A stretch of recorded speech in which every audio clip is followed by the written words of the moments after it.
Yo, what is poppin', boys and girls? You know, we might have a females in here stopping by trying to see my delicious cooking, as this is Chef Rusty doing a first ever YouTube video about me cooking. Now, most of you probably came from my streaming.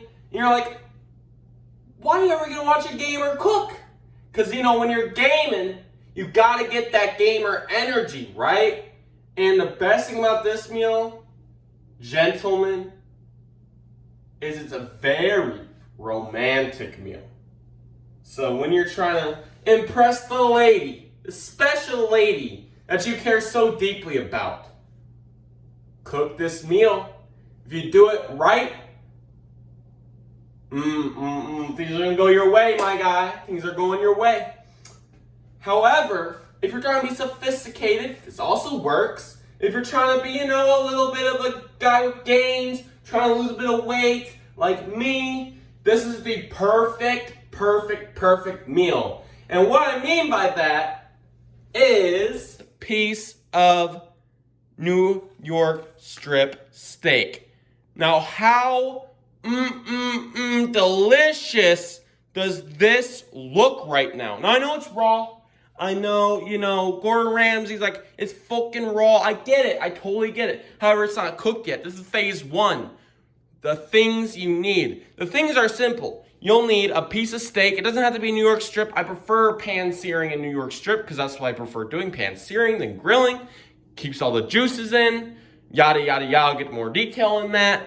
You got the vegetable. Whatever, any vegetable works. Doesn't matter what kind of vegetable you choose. I personally have a broccoli and cauliflower right here. It's just microwavable because I don't have time to do fresh vegetables, or else I would, you know, cook some fresh vegetables.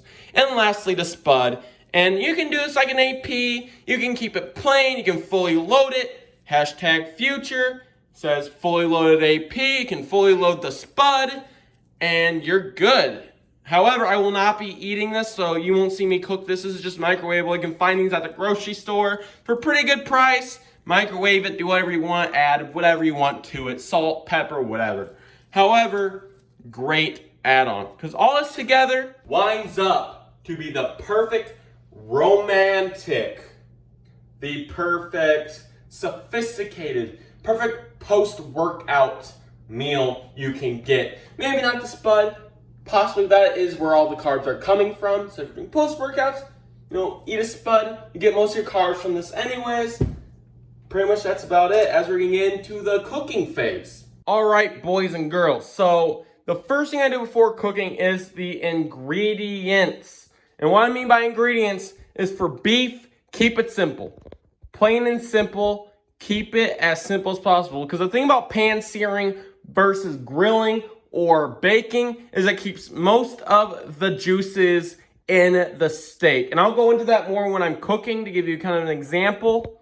However, what you're going to want to do before you do any of this is you are going to want to season it properly. And you can do it a couple ways. You can always start the oven, or you can always start the stove first. However, I prefer to season it properly. So how I do it is I put you want to put a good amount of stuff on there. So I start with this pepper, get it all peppered up. Looking like this pepper shaker needs some more pepper. Just pepper that baby up.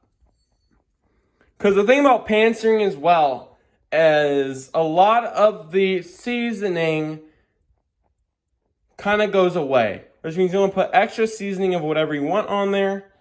So, you know, put extra pepper on there. Looking kind of low.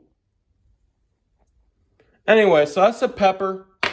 Then you can use any kind of salt. I would say go sea salt. That's how I do it. Because sea salt to me is the perfect kind of salt you can get for steak, fish, basically anything sea salt's the way to go for cooking.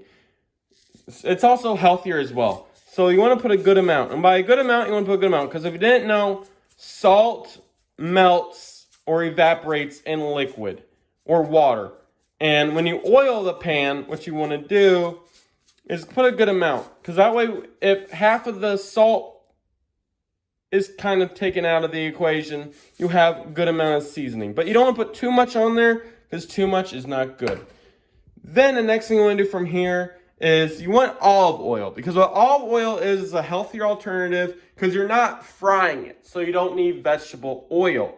However, the next step you're going to do is take it to the stove top. And this is where it gets kind of tricky. Because you want to find a pan that has kind of an even amount of cooking to it. So I'll put the surface. You always want to have some lighting in there. And just, you know, some olive oil in the pan. You want to do it away from you because it is going to sizzle and all that fun stuff. And since it is quite a decent size piece of, you know, meat, I like to kind of twirl this around, do a little bit, kind of cover the whole thing. So too much creates a lot of bubbling, but not enough, kind of doesn't cook it enough, it's uneven. So what I like to do is I like to visualize it in there. And it's not perfect yet, so the thing is, it's easy to do. You put little at a time, but you just keep adding a little bit here. See, that's enough for now. I think that should be good. So that way, you get a little bit of consistency, and you don't want bubble air packs like that. However, it doesn't really matter how you do it. You put a little bit. You can also start with a little and go to a lot. However, you do want this to be pointed away from you because, like I said, when you pan sear, it's going directly into the oil. And you don't want to burn yourself. You know, that's not a good thing. You don't want to burn yourself. Honest to God, you don't want to burn yourself. And the thing about this is you want to make sure, obviously, that the thing is on and that it's on high. So simple, just put on high.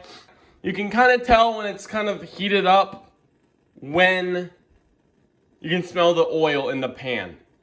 So the next step when you have the piece of steak is you want to make sure all the seasoning is perfect. Because once you put it in that oil, it's hard to season it. So do your last minute seasoning. Add a little bit more of whatever you want to add. You know, the more spice, the better. However, just keep the salt and pepper. That's what I do. And that's what I do. Also, another thing you want to make sure you do. Is use these. Do not use anything to cut it. Because like I said, especially towards the end with the juices, you just want to simply pick this up. Like so. Deliver it in there. And you can tell, as you can hear, the sizzle. The sizzle is why pan searing. I love the sizzle, as I did the wrong side. Whoa. That's a mess up. Whoop, I guess I put on the wrong side. So one side's going to be seasoned, one's not. Generally what you want to do is flip it over to the seasoned side. Big whoops. My bad, boys. That happens. It's going to taste the same though. What I like to do is I like to look on the clock. So I like to do minute flips because I feel like minute flips are better. And as you can tell with pan searing, all that juice is right by the steak. Whereas when you grill it and when you bake or however you do it, is a lot of the juices go to the bottom of the grill. Because if you think about it, all the juices and the fat that drips from it, it has nowhere to go in the pan but in the oil. Which is why when you pan sear, always flip on the same part of the pan away from me. Because as you can see, it sizzles and some of that pops a little bit. So like I said, do minute flips. As you kind of want to get that pan sear look, as you can see. As you can kind of see, it's kind of equal. It's getting there. You want to get an equal pan sear. Now that was kind of a weak pan sear, but as you can see, I don't know if you can tell, but you want a nice little golden brown on there. Also, boys, if you're getting bored of waiting around, nothing wrong with a little bit of dancing too. You know, in Rusty's kitchen, we don't take it serious. We take it serious. Get it done. However, give me a second.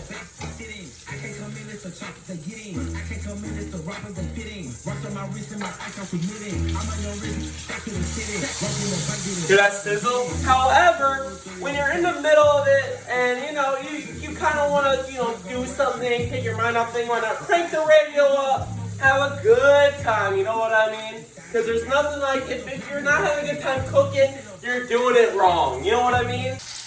Alright everybody, and when you get to a certain point, which I'm getting there, to how I like it cooked, you want to take a little bit of butter, you want to put that shit right on top, as that wasn't on top. However,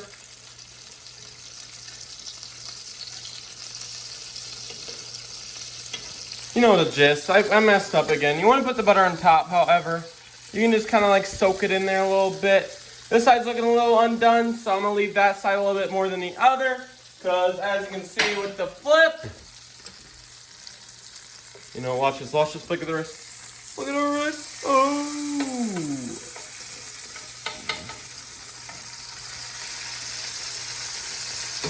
You want to make sure you put that right in there. Soak that up. As you can see, that side's a little more done than the other. However, there are some spots in here. It is getting done. I'll leave that on there for a good minute and a half. These Gordon Ramsay people put all this garlic in there. They put all this other stuff in there. Yeah, that's cool, but I like a nice steak. I feel like it ruins the flavor when you add all this bullshit in it. And he's a world-renowned chef. Get the heck out of here, Gordon Ramsay. This is my kitchen. I ain't listening to that bitch boy Gordon Ramsay. Also, I forgot to mention when you do this, I'm going to put on medium heat. That way it does it. And you also want to cook at a more medium heat when you're trying to cook it less. Because like I said, right now we're getting to the point where I can start doing medium heat cooking because the pan is hot enough. Ladies and gentlemen, when you get done, this will be roughly what your final product will look like. Like I said, the vegetable changes. Steak cooked how you want. I like to make sure mine's a little more done than usual. Right, and that's all I have. Pan-seared steak. Like I said, you can do it for all sorts of occasions. At Gordon Ramsay, I'll challenge him to a steak off, bro. I will personally challenge him to a steak off. I feel like I put more love into my stuff than Gordon Ramsay ever does. And I feel like my stuff, steak-wise, will outbeat Gordon Ramsay's any day. Because Ramsay's a phony. He's this. I'm kidding. I'm not that toxic. I'm sorry. I'm bringing out my Rainbow Six Siege in me. Okay? Hope you enjoyed. Try to make this as, sorry for the camera angles. However, this is my first time. This is the sexiest chef, aka Chef Ru5ty. If you enjoyed my overall kind of like tutorial, thank you all so much for all the love and support you have given this channel. I know my switch over from streaming to this isn't as it was a big change in in a short amount of time. And if you're here, you're not part of my stream, I apologize. You can end the video here. All my tutorial stuff is done. And yeah, just make sure to subscribe, follow, comment what you think. Be back next week with a surprise. You will not know what I'll be cooking next week. You guys stay delicious. Make sure you eat something delicious tonight. Hey, I forgot to say, you pair this with a delicious Merlot. I would have a glass myself, but I gotta go somewhere. So I can't have alcohol. I can't drive with alcohol in me. So have a glass of Merlot. Have a nice piece of steak with me. As always, love you so much for all the support and the feedback, and I will catch you all in the next video.